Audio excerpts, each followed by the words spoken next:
Today we're going to go over the LiquidSpring's driver's interface.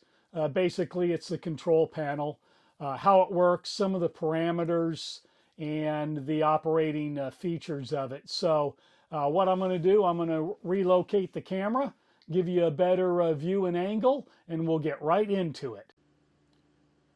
All right, so here is our driver interface.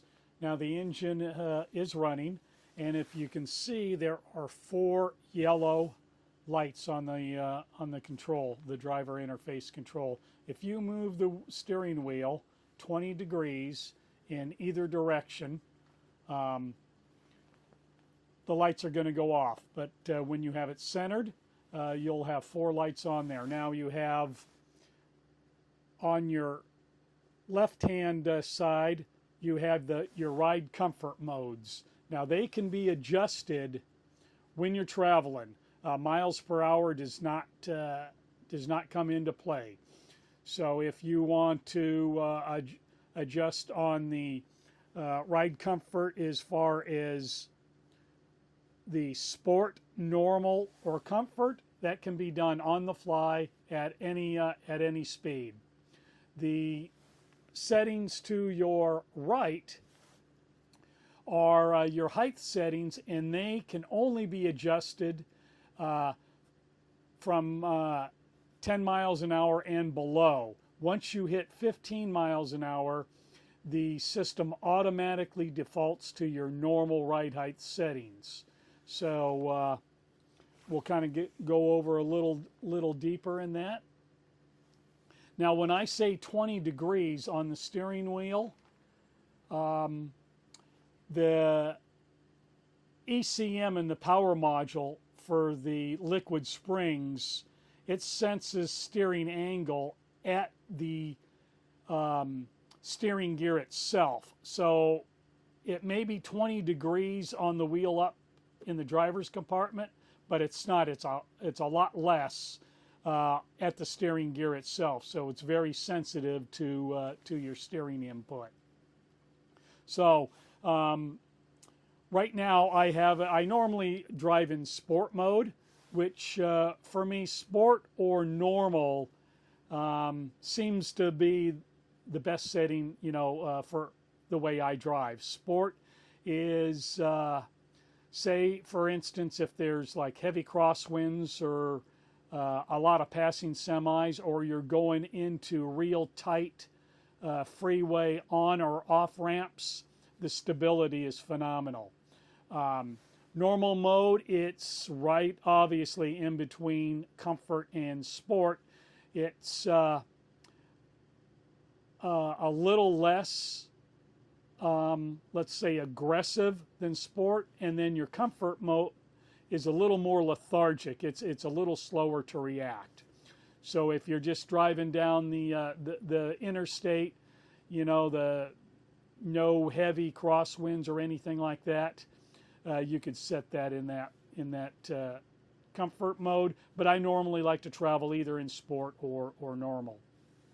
Now your height settings, that comes into play, like if you're parked and you're going to be camping or whatever.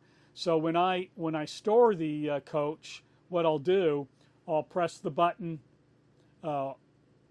2 times, and then that brings the ride height of the coach all the way down to the bump stops, and then it's completely lowered.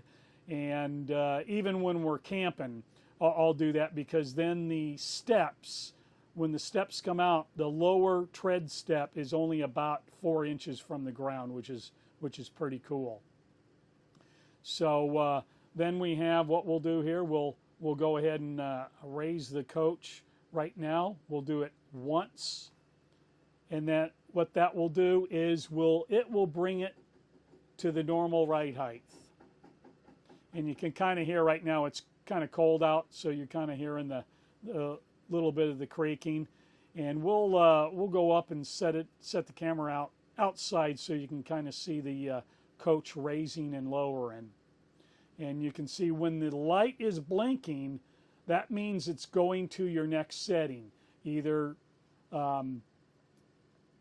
full ride height or full height or full low.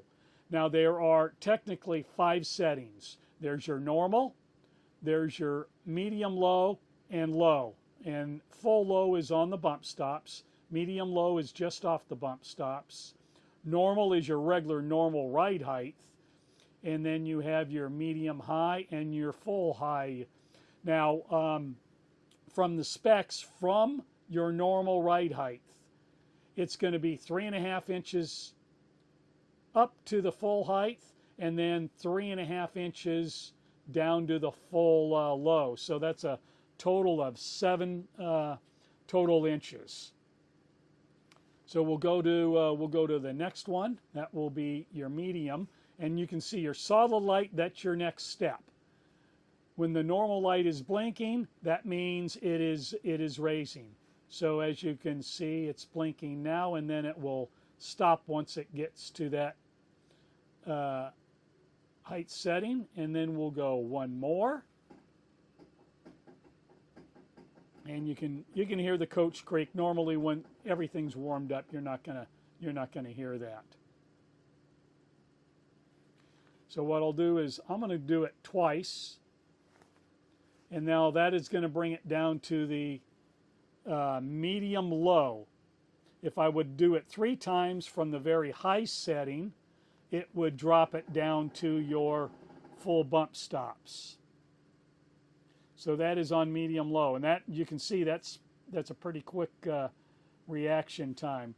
Now I'm going to go one more low, and it fully brings it down. That is pretty cool. So now when you raise it, it's going to go up a little slower because the power module, the hydraulic pump, is starting to ramp up the pressure. Operating pressure is 3,000 to 3,500 psi, and that's pretty. That's a lot of pressure. So the pump is working, and it will take just a slightly little longer to raise the coach up.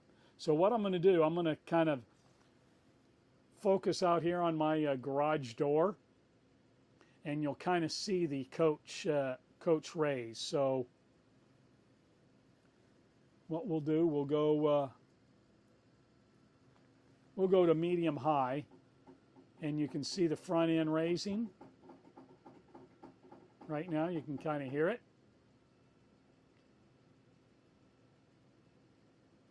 And now it's, so what it will do is, on your control buttons, if you go to low, it's going to dump your low first, and then it will dump the high. So you can also program it just to dump the low. So say if you're parked in a driveway or whatever with a little slope downwards, you can just dump the low and keep the front suspension at regular ride height, so your coach is more level on a steep, somewhat steep incline on a driveway, which is a kind of cool feature. So we'll go one more up, and you can kind of see there again the coach raising.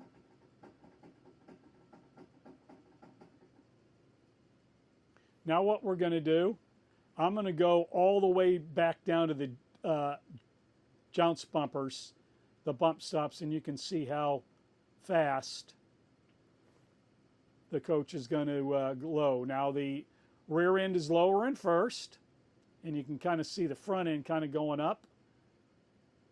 And now look at that. Now the front end is dropping.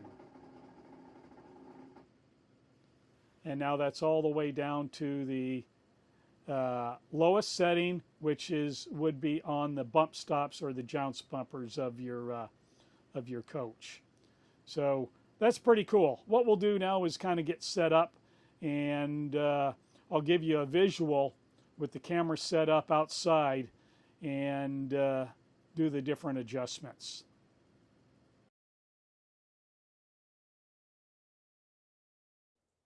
know what? Let's see how this coach works. I'll go ahead and start it up and run through a couple of the height setting on it. It's pretty cool. Hold on just a second.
As you can hear, the suspension was a little cold. It's about 10 degrees out there, but once it warms up, it does not, it is very, very quiet. The only thing that you can really hear is the power unit, the hydraulic pump working, but other than that, it's a real cool system. So until next time, safe travels, and thanks for watching.